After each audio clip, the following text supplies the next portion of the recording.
I want to talk about like quarterback situation next season. Everybody's talking about drafting a quarterback, this and that.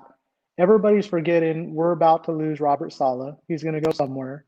We're going to have a whole new defensive scheme, probably. We're going to have a lot of new different defensive starting players.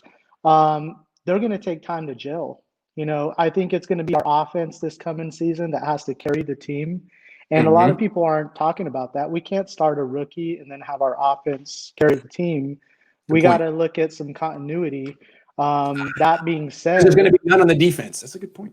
That being said, Jimmy G obviously has his limitations. He's like an average quarterback with an above average ceiling, maybe. And but he knows the system.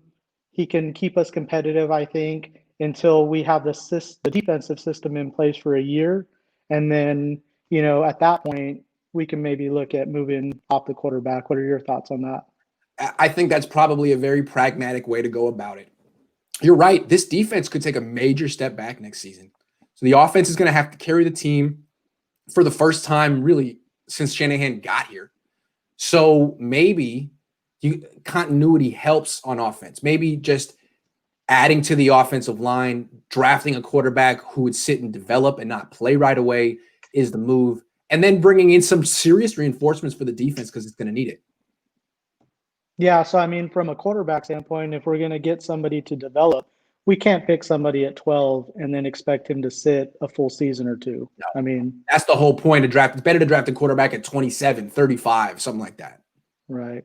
What are your thoughts as somebody that you think would be available? I know your guy is Trask. I mean, when I see Trask, I see Sean Hill. I mean, so you see a backup. To me, it's possible, Chewy, that there's only one starting quarterback in this draft, and it's Trevor Lawrence. I think people need to realize that there's only one surefire guy, and after that, you might think it's Fields, someone might think it's Trask, someone else might think it's Lance.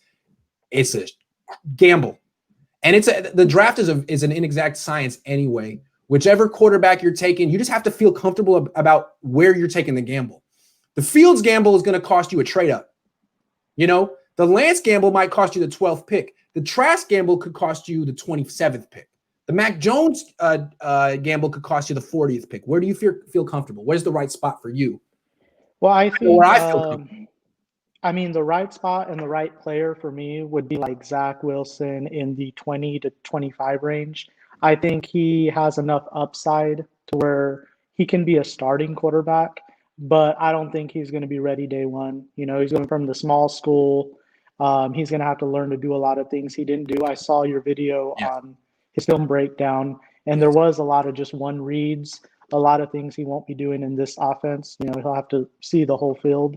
That's going to take time to learn. But I think, Trask to me is like a late second round pick. Okay. Fair. I don't believe in Fields or Trey Lance. I think Trey Lance is too much of a project. That guy can't throw. Agree. So I don't know. I mean, I'm kind of like, hey, we need to roll with Jimmy G this year. Maybe look at a veteran to come in if Jimmy G gets hurt again. What do you honestly think is the best play there? And I mean, do you think Kyle Shanahan's offense could make the jump to carry the team next year? Not if they don't address the offensive line. It's an F offensive line. It gave up 78 quarterback hits this year, 13 more than the next highest team. They got to address it. But as long as their quarterback is Jimmy G, they should always be looking for a quarterback they can draft in round 1. Maybe not at 12. I still believe what they should do is trade down maybe twice. You could trade down 4 picks, trade down another 5 picks, get a few more. And then now you're picking in the 20s and you can get a quarterback and things. But I think unless you have a quarterback that you feel is a future Hall of Famer, you should always be looking around to take a quarterback in round 1. Because you don't really know. Even you don't like Justin Fields, he could be great. You don't like Kyle Trask, he could be great. The draft's an inexact science. Give yourself a chance. Give yourself a freaking chance. Draft these guys. Trade down. That's the way I look at it. As far as offensive line, do you think McFloppy's issue is just that he was too light and not strong enough? Or do you think he's just like completely lost it from a mental standpoint and he doesn't have any confidence? Man. I think it's both. The way he got ran over all season, you have to question, like, does this guy want to play football? I mean, I don't know. You hate to question a guy's desire, but he like didn't fight back. He got embarrassed. He got ran over, and he didn't fight back. So At least we knew he was why are you still on the there. field? What? Yeah.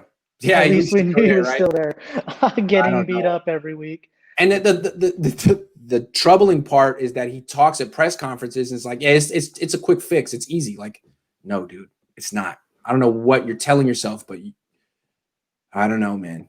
I don't know. And as far as Robert Sala, I heard he has like a second interview with the Jets coming up. Yes, he's been there for like 24 hours. Dude, that's a bad job, don't you think? Well, here's the thing. They got the number 2 pick in the draft. That's good. I like that. They got Quinnen Williams. They got a lot of young talent because they've been bad a long time. That's good. I like that. The problem with the Jets is the same problem with the Niners. It's expensive to live out there.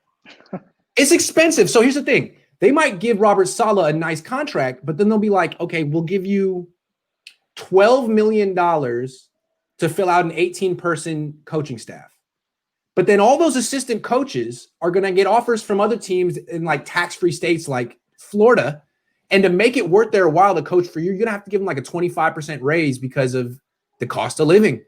So all of a sudden, it's hard to fill out a good coaching staff on the Jets. I think that's part of the problem with that team is they often can't get good assistant coaches because it's expensive to live out there.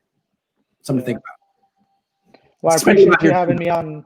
Appreciate it, Grant. Big I like fan. Your shirt too. That's a 40 and a 9. I like it. If you don't know, tell your dad I'm a big fan. I like him. Now that he's not covering the team anymore, I like him. All right, I'll tell him too. Who likes him. Thanks, man.